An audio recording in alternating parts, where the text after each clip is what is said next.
Hello friends, welcome back to my channel. কেমন আছো সবাই? আশা করি ভালো আছো, আমিও ভালো আছি। তো আবার একটা নতুন ভিডিও নিয়ে চলে আসলাম। নতুন ভিডিওর সাথে সাথে তোমাদের সবাইকে জানাই রাজমণি জলে অনেক অনেক ওয়েলকাম, সাথে অনেক ভালোবাসা। তো চলো আজকের ভিডিওটা শুরু করি। এটাই ছিল আমার লাস্ট ভিডিও। এরপরে আর ভিডিও করব কি না আমি তাও জানি না। তো চলো সেটাই আজকে তোমাদের সাথে শেয়ার করি। তো প্রথমে উঠে ফ্রেশ হয়ে ঠাকুরের পুজো করে একদম চলে এসেছি রান্নাঘরে। সকালবেলা সবাই মিলে চা খাওয়া হয়েছিল, তো তারই কাপ প্লেটগুলো সব ধুয়ে নিচ্ছি। আর এদিকে মুড়ি খাওয়ার জন্য ছোলা আর আলু সেদ্ধ করব। আজকে যেহেতু দিনটা রবিবার ছিল, তাই মনটা একটু চিকেনও করছিল, বাট চিকেন খাওয়াটা আমার একদমই নিষিদ্ধ ছিল, বাট আমি ছাড়তে পারিনি। তো এখানে প্রথমেই মুড়ি খাওয়ার জন্য ছোলা আলু সেদ্ধ করে নিচ্ছি। আমরা প্রথমে ছোলাটা 2-3টে সিটি দেওয়ার পরে তারপরে বাষ্পটা বের করে দিয়ে আলুটা দিই, নাহলে না সব আলুটা ঘাটা হয়ে যায়। তো আমি এই প্রসেসে করি, তোমরা কেমন করো কমেন্টে অবশ্যই জানিও। তো তারপরে বাইরে এসে একটু রোদ্রুতে বসেছিলাম, আর এদিকে ঠাম্মি এসে গল্প করছে, আর বড়িগুলো সব রোদে শুকোতে দেওয়া হয়েছে। আর এদিকে দেখো ছোলা আলু সেদ্ধ হয়ে গিয়েছে। ছোলা আলু সেদ্ধটা আমি এখন ছেঁকে নিচ্ছি। আর একটু আজকে মশলা দিয়ে ভেবেছিলাম আদা জিরা পেঁয়াজ দিয়ে কষাবো, বাট মায়ের আজকে নিরামিষ ছিল, রবিবার, পৌষ মাসে রবিবার করে, সেজন্য আর পেঁয়াজ আদা জিরে টিরে দিয়ে না করে শুধুমাত্র জিরা ফোড়ন আর কাঁচা লঙ্কা দিয়ে, মানে কালো জিরে আর কালো জিরে নয়, শুধু একটুখানি কালো জিরে, সাদা জিরে আর হচ্ছে কাঁচা লঙ্কা ফোড়ন দিয়ে ছোলা আলু সেদ্ধটা একটু নেড়ে নেবো।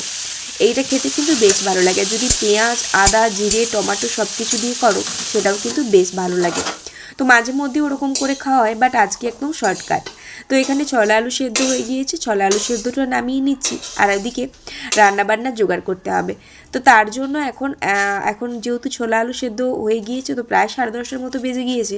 এখন খাওয়া দাওয়াটা সবাই করে নিচ্ছে। আর এই শীতকাল মানে রোদে বসে বসে কিন্তু খেতে বেশ ভালো লাগে। আর রোদে বসে ছোলা আলু সেদ্ধ দিয়ে মুড়ি খাচ্ছি সবাই মিলে। তো সবার ভিডিওটা করলাম না, আমি শুধু আমার ভিডিওটাই করি। তো চলো এখানে এখন যাচ্ছি ক্যাপসিকাম তুলতে। তো চলো এখন নিজে যাব, আর গিয়ে হচ্ছে কি রান্না হবে। 10:30 বেজে গিয়েছে। তো চলো থাকুক, আবার ক্যাপসিকাম হচ্ছে গিয়ে পাড়তে আসবো, তখন আবার নেবো। এই যে কোন গাছটার ভিডিও করব? এই গাছটা আছে, এই গাছটা দেখে নাও তো। এই যে আমাদের কত ফুল গাছ। পূজারি কে? ছাদের গাছে ক্যাপসিকাম হয়েছিল, আজকে গাছের প্রথম মানে ক্যাপসিকাম দিয়ে বাড়িতে আজকে চিলি চিকেন বানাবো। বরমশাই ওদিকে মাংসটা ধুয়ে আমাকে হেল্প করছিল, আর এদিকে আমি সমস্ত সবজি টবজিগুলো কেটে নিয়েছি। চিলি চিকেন করব, আর এমনি চিকেন করব, শিম ভাজা করব, আর মা বাবার জন্য মাছ আর আলু দিয়ে ঝোল করব। আর আলু ভাতে দিয়েছি। তো মা বাবা যেহেতু মাংস খায় না, তো সেই জন্য ওনাদের জন্য এটাই হবে, আর আমাদের এইগুলো হবে। তো এখানে দেখো আমি প্রথমে শিম আর আলুগুলো ভালো করে সেদ্ধ করে নিচ্ছি। আর শিমটা আমি সবসময় সেদ্ধ করেই রান্না করি। তো এখানে দেখো বরমশা ওদিকে চিলি চিকেনের জন্য চিকেনটা আগে দিয়েই ম্যারিনেট করে নিচ্ছে। মানে ও আজকে, আমি যেহেতু একা একা করলে অনেকটা হ্যাপা হয়ে যায়, আর দুপাশে উনুন ধরিয়েছি, তো তাই না মানে একজন একটু হেল্প করে দিলে বেশ ভালোই হয়। তো এখানে দেখো এই যে চিলি চিকেনটা হচ্ছে, আর এদিকে চিকেন কষা হচ্ছে। আর দেখো চিলি চিকেনের কালারটা খুব সুন্দর হয়েছে, আর এদিকে এই যে চিকেনটা হচ্ছে।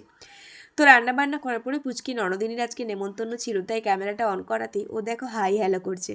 তো এখানে আমাদের সবার খাওয়া দাওয়া কমপ্লিট হয়ে এসেছে। ও পুচকি এখনও খাচ্ছিল, তাই আমি ওকে বসে বসে খাইয়ে দিচ্ছিলাম। তো এখানে দেখো ওর কিন্তু আমাদের চিকেন হলেই ওর নেমন্তন্ন আমাদের বাড়িতে থাকে, বরাবরই তো থাকে, বাট চিকেন হলে ওর স্পেশাল করে নেমন্তন্ন থাকে। 2:30টার মতো বাজে, খাওয়া দাওয়া কমপ্লিট হয়ে গিয়েছে। আর আজকে আমরা একটু ঘুরতে যাবো, আজকে রবিবার বলেছে ঘুরতে নিয়ে যাবে। তো সেই জন্য এখন রেডি হব। তো চলো রেডি হয়ে নিই। তো এই যে রেডি হয়ে নিয়েছি, এই যে। তো চলো এখন বেরোবার, কোথায় জানা যায় সেটা তোমাদের সাথে সবটা শেয়ার করবো। তো চলো। যেহেতু সানডে ছিল, সানডে মানে আমি একটু ঘুরতে বেরোই। বিয়ের আগে সেই গেছিলাম, আর মানে প্রায় 2 বছর হয়ে গেল আর যাওয়া হয়নি। বিয়ের আগে একবারই গেছিলাম, তবে আমি বরমশের সাথেই গেছিলাম, আমি কখনো একা যাইনি। আজ 2 বছর পরে সেই জায়গাতে যাচ্ছি। এটা ছিল হলদিয়া টাউনশিপ। এখানে প্রায় যাওয়া হতো, কিন্তু এখন আর যাওয়াই হয় না। এই 2 বছর পরে গেলাম, গিয়ে কিন্তু বেশ ভালো লাগলো। বিকেলে করে এই জায়গাটাতে প্রচণ্ড ভিড় হয়, আর বেশ দোকানদানি বসে মেলার মতো পুরো। আর দেখো রিভার সাইডটা কিন্তু বেশ ভালো লাগে। আর এখানে না সেই বাচ্চাদের গাড়ি যে চড়ে খেলনা গাড়িগুলো, সেগুলোও কিন্তু চলে আসে। আর এখানে দেখো জায়গাটা আর ভিউটা খুব সুন্দর লেগেছে। তো গিয়েই প্রথমে দু একটা ফটো তো তুলি আর ভিডিওও করি। আর দেখো সূর্যটা কি সুন্দর দেখাচ্ছে না? তো এখানে দেখো সবাই ফটো তুলছিল, তো আমিও ওই জায়গাতে গিয়ে একটু ফটো তুললাম। তারপরে যেহেতু অনেকদিন পরে বর্মশাইকে জোর করে নিয়ে গেছিলাম, তো সেই জন্য ওটা আগে একটু হাসাহাসি করে নিলাম ওটা নিয়ে। আর তারপরে জ্যাকেটটা উল্টো দিকেও পরে নিয়েছিলাম, সেটার জন্য একটু আরও মজা হলো। তো তারপরে এখানে একটু ভিডিও করলাম, ফটো তুললাম। আর এইখানে দেখো এই যে গাড়িটা, এই গাড়িটা কিন্তু বিকেলবেলা করে মানে প্রায় একটু সন্ধ্যের দিকে আসে, আর বাচ্চাদের তো ওইসব গাড়ি দেখলে উঠতেই হবে। অনেক বাচ্চা উঠেও ছিল, মানে গাড়িটা দেখেই বাচ্চারা কান্নাকাটি শুরু করে দিয়েছে। তো যাই হোক, এইখানে দেখো আমরা বেশ কিছুক্ষণ থাকার পরে বাড়ি চলে আসি, কারণ প্রায় ঠান্ডা পড়ে গেছে আর খুব মানে ঠান্ডাও লাগছিল, তো সেই জন্য চলে আসছি। আর এটা ছিল আমার 2024-এর লাস্ট ভিডিও। তো চলো, 2025 তো শুরু হয়ে গিয়েছে, সবাইকে জানাই হ্যাপি নিউ ইয়ার। আমি জানি না আর ভিডিও করা হবে কি না। চলো, টাটা।